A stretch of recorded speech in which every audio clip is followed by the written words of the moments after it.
So, two things. One, I'm going to read you tonight a story from a children's book that isn't finished. I read a different chapter from this book about a month ago and everybody fell asleep, so if you fall asleep this time, I'll know maybe children's books are not appropriate for the Red Rock, but we'll see. The other thing is, over at the Books Inc. right now, they're selling copies of this poetry book. That's the corner over there. And I think it's a good book, and I think I'd encourage you to buy a copy. You might recognize the guy in the back.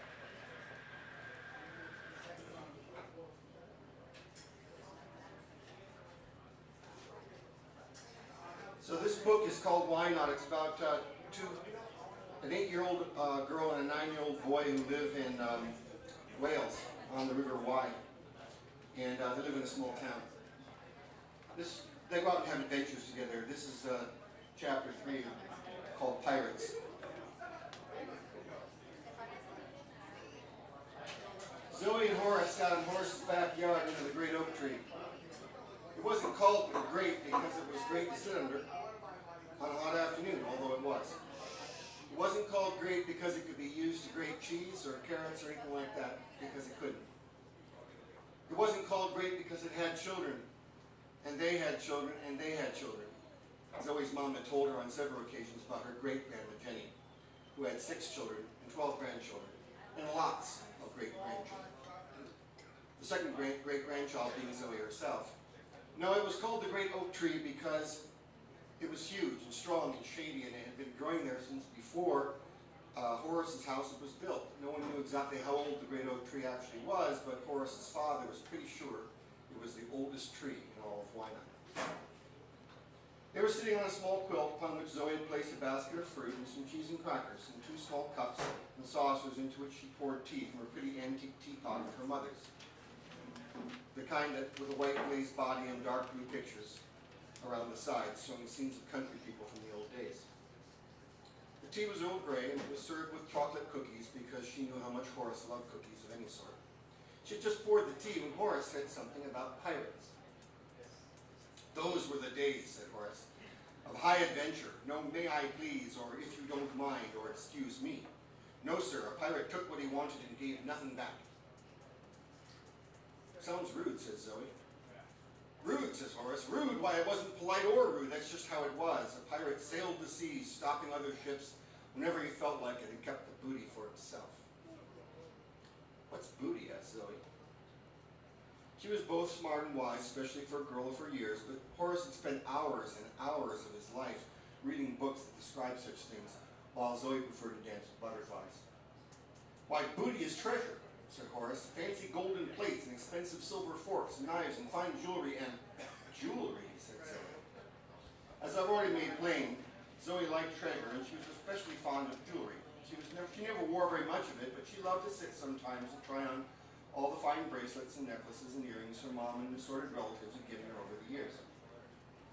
Sometimes she even made her own, out of things she found in the woods or leftover parts from the appliances that her father brought home for her to take apart.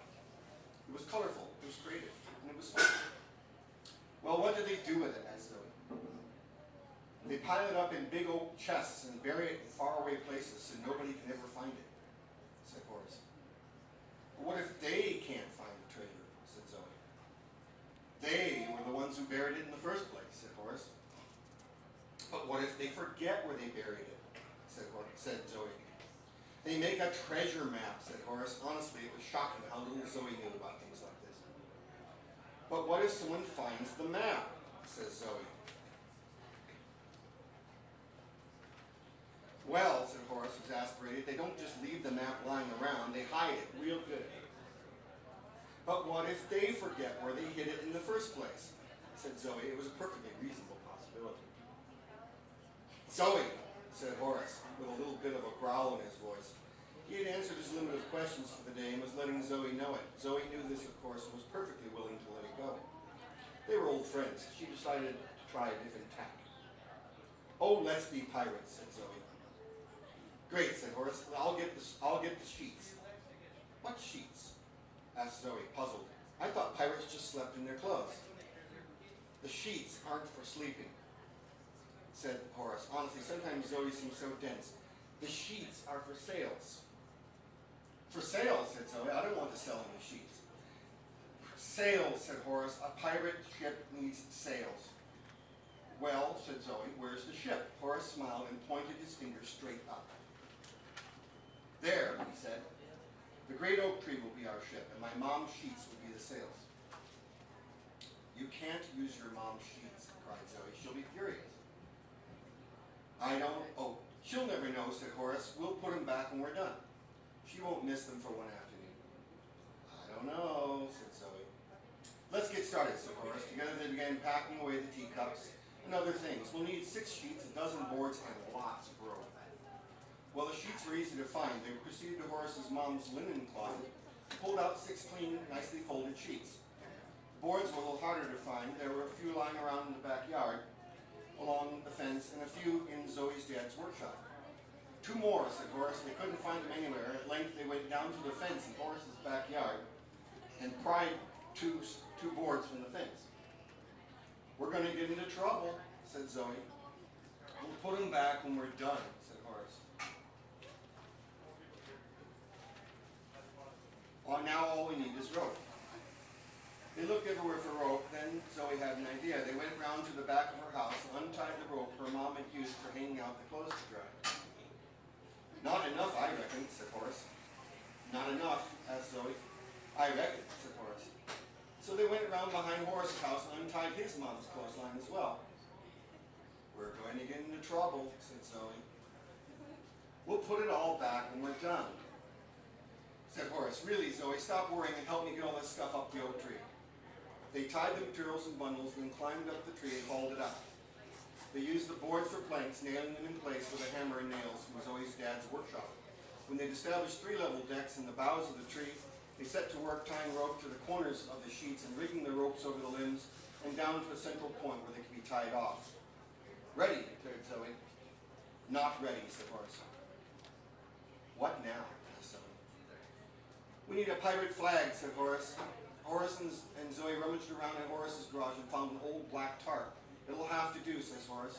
They found a bit of white paint and some old crusty brushes and painted a skull and crossbones on the tarp. Ready, declared Horace. Not ready, said Zoe. What? Said Horace. Can't be a pirate without a spyglass, said Zoe. Zoe knew more about this pirate business than Horace thought. Where are we going to get a spyglass? Asked Horace. Right here, said Zoe, and she reached into an old knothole in the tree and pulled out a perfectly serviceable spyglass. Brass trim and all. My dad, she responded. Horace was impressed. Well, it's my oak tree, so I get to be captain, said Horace. Okay, but it's my spyglass, so I get to be pilot, said Zoe. Ahoy, said Horace. Weigh anchor. And cast off. They untied the ropes holding them to the picnic table and hauled up an old washing machine agitator that Zoe had tied to the rope. Aye, Captain, says Zoe. What view on the horizon? Asked Horace, placing a felt hat on his head. All clear ahead, Captain, said Zoe, pulling open her dad's spyglass and scanning the view over the backyard and out over the fields. Steady as she goes, said Horace. Hoist the sails. He and Zoe grabbed the ropes and pulled hard, raising the sheets into the air. The sheets billowed and then filled with the afternoon breeze, but held firm as they tied the ropes to a thick branch near the main deck. It was a grand sight. Captain, shouted Zoe, a merchant ship off the starboard bow. Aye, shouted Horace. What colors does she bear? She's flying a Spanish flag, shouted Zoe. Aye, shouted Horace. And she's heavy with gold, to be sure. Shall we take her? Asked Zoe. Show her our colors, said Horace. Zoe pulled on a rope and the pirate flag rose up the nearby limb. Let him catch sight of the Jolly Roger. Author's note number 3, trouble. It often happens just when one thinks one might get into trouble, the trouble finally shows up. It's not exactly unexpected after all. What's going on up there? It was Horace's mother. Zoe quickly took a glance with the spyglass. Trouble below, Captain, shouted Zoe, pointing to the ground beneath the tree. Ahoy, shouted Horace, hoping for the best. Don't you ahoy me, young man, said his mother. But I'm the captain, said Horace. Come down here this instant, said his mother. Yes, Mom, said Horace. He handed his hat to Zoe and began climbing down the tree. Wait for me, said Zoe, setting down the hat and spyglass. She followed Horace to the ground. Well, what's all this then? Said Horace's mother. We're pirates, said Zoe. Oh, hello, Zoe, said his mother. How are you, darling? Fine, Mrs. Heath, said Zoe. And your mother? Said his mother. Fine, thank you, said Zoe. Pirates, said Horace's mother, quite a bit more calmly. Well, that explains all the shouting and the rope and the planks and the... She stopped suddenly, gasping. Horace Bluestone Heath, she screamed. What are my sheets doing up in that tree? Uh-oh, said Horace. Uh-oh, said Zoe. Author's note number 4, the truth. When faced with a difficult situation, especially a mess of one's own making, try telling the truth. It probably won't be as bad as you think. I tied him up there, said Horace, shuffling his feet. I helped, said Zoe, looking forlornly at the ground. Sorry, said Horace. Sorry, said his mother, still quite agitated. Well, I should say so. You get right up there and untie those sheets and bring them down. Yes, Mum, said Zoe and Horace together. They climbed back up the tree and began dismantling their ship. When they untied and gathered all the sheets together, they carried them to the ground and presented them to Horace's mom. What a mess, said his mother. Now you two get in the house, wash these sheets, and hang them out to dry. By the way, what happened to my clothesline? Up there, said Horace, pointing at the rope that still held the pirate flag. Said his mother, I might have known. Are we in trouble, said Horace. You most certainly are, said his mother. She looked at the two culprits. I'll tell you what, she said. What, they both moaned. You put everything back where you found it, she said. I mean everything. And maybe then I won't need to say any more about it. Really, they said. Get busy, said his mother. So Horace and Zoe took their ship apart and put the boards and rope back and put the spyglass and paintbrushes away and washed the sheets and hung them on the restored clothesline. They even nailed the loose planks back to the backyard fence. It took the rest of the afternoon. The sun was low in the west when they collected and folded the clean sheets and brought them to the back door and presented them to Horace's mom. She took the pile and looked them over. Fair enough, she said. Now sit down. Horace and Zoe sat at the picnic table in the backyard. Horace's mom appeared a minute later with a steaming hot blueberry pie on a tray with 3 fresh white plates. It was Horace's favorite. Pirates, said Horace's mom. Let's eat.